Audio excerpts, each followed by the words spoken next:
everyone.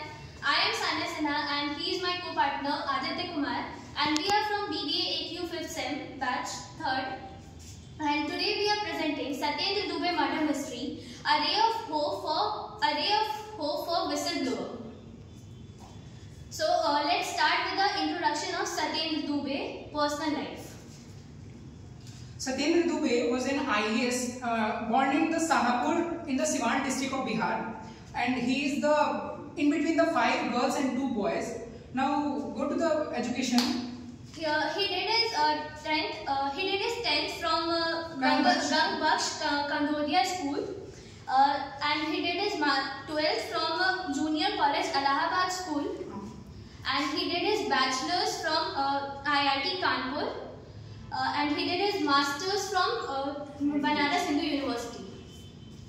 Now, he is an IAS in 1996 and joined the Ministry of Surface Transport. After this, he became the Assistant Project Manager in the NHAI department, that is National Highway Association Authority of India department, and worked on the managing part of Aurangabad Barachetti National Highway project. This is the Grand Trunk Road project, that is the Golden Quadrilateral project, which means 14,000 kilometers, and it's the price of $10 billion US. And it is the 5th longest highway project in the world. Now we can discuss this case study briefly in dialogue mode. So let's start with the Sanya. Please begin the case study of Satyendra Dubey. As you know, Satyendra Dubey was an unsung whistleblower, first unsung whistleblower in India. What do you think? What made his story so significant? Satyendra Dubey, isn't he the engineer who exposed the corruption in the Golden Quadrilateral Highway project? Yes, exactly. What exactly did he do made his story so significant about the public? He played a major role in exposing corruption in a huge project, the Golden Quadrilateral Highway project, which was launched in 2001. Do you know how big this project was? I think this is the largest highway project in India. But what made the Dubey stand out? That's right. It was actually the 5th longest highway project in the world, costing about INR 600 billion. Dubey was special because he wasn't just an ordinary engineer, he was a top performer in his field. Do you know that he graduated from IIT Kanpur and did his masters at Banaras Hindu University? Wow, I didn't know. With such a strong academic background, what drove him to become a whistleblower? Good question. After his education, he joined the Indian Engineering Services and was later deputed to the National Highway Authority of India in 2002. It was there as the project director for the parts of NH National Highway 2 that he discovered the massive corruption. Can you guess what kind of corruption he found? Let me think. This is the financial irregularity, maybe? Was the quality of the material also an issue for this project? Exactly. He found that the engineers were involved in corrupt practices that were serious financial irregularities, and the corruption materials was a very low quality. And so what do you think he did next? Well, I assume through the case study, he may be supported to his superiors. Did they make any actions? Yes, he did report it, but instead of getting support, he was transferred to Gaya in Bihar, and guess what? The same corruption continued there too. What would you have done in his place? I think I would probably try to keep fighting, because it's just like he did. But how did it escalate from their place, from Gaya, NHI to Gaya? Okay. How can he handle? He continued his fight in Gaya by suspending the 3 engineers and reconstructing 3 kilometers of substandard road, but realizing the corruption was widespread. He took a bold step and wrote directly to the Prime Minister. Can you imagine the risk of doing that? That sounds so risky.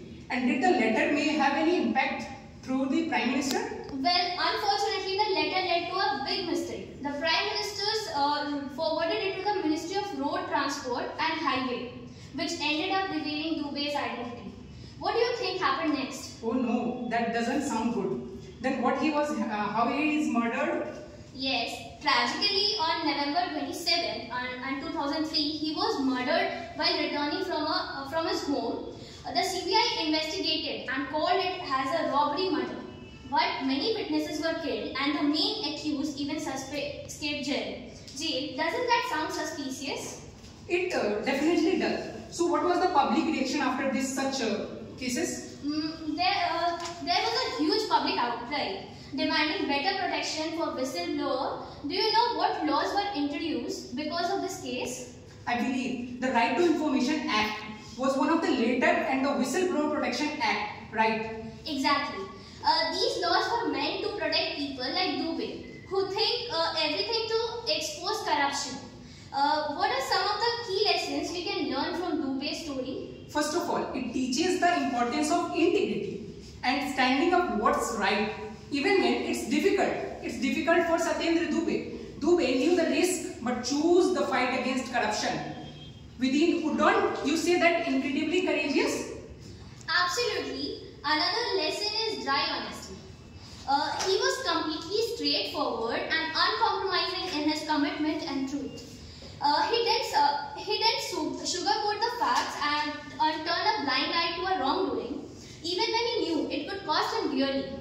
How often do we see such uncompromising honesty today? Not even enough. His action also highlights the need for systematic change to protect a whistleblower without proper protection. Many people might be so afraid to come forward with the truth.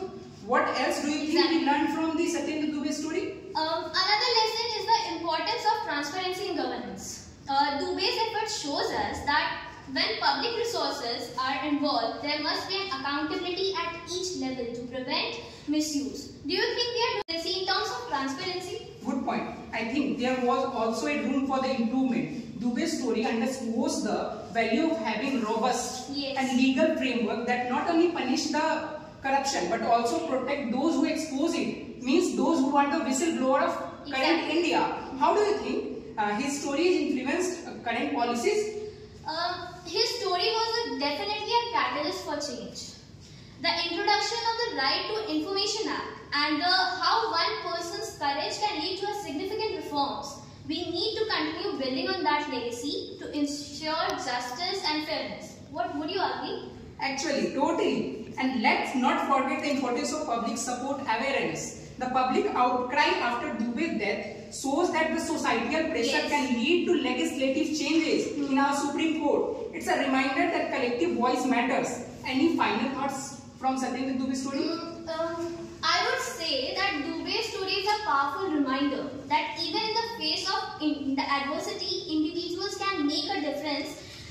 His legacy is a call to action for all of us to stand against corruption and support transparency and accountability in every way we can. So well said. Thank you for listening to the Satyendra Dubey story. Let's remember the courage, dry honesty, and continue serving India to be the transparent society. That's all from my side. Thank you, and let's hope Dubey's story, Dubey's bravery and integrity inspire each of us, where in honesty and fight for what's right, no matter what's the challenges. Thank you. I have a question. Yes. Can you explain some of the loophole in the case? Why not?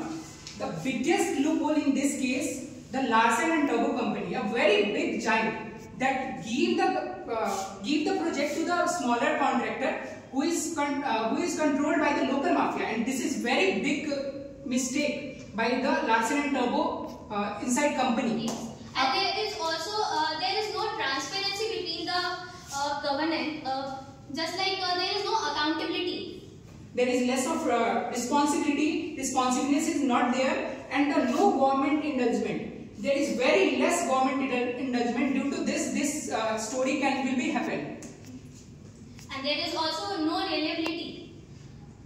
There is one also term that is fiduciary, which means it is a Latin word which means holding the trust. Means suppose that Sanya and me are co-partners within the contract, and suppose I gave the contract to Sanya, but there is no holding of trust. What Sanya did, I didn't know, and what I did, she didn't know.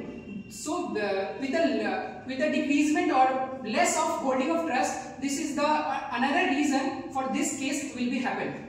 That's all from our side. If any other questions? Question बोल दो इस बार. I have a question. Yes. What are the malpractices going on in this case study? Mainly there are two malpractices. First of all, their higher authority. Second, they do a complaint to the higher authority, but higher authority give also the subcontract. Due to this malpractices can be done. The next one can be by the Sania. And the subcontracting is going on between where the actual work is given to the small. It is given to the small low technology and groups. And they were using the low quality. And they were using the low quality products for road constructions.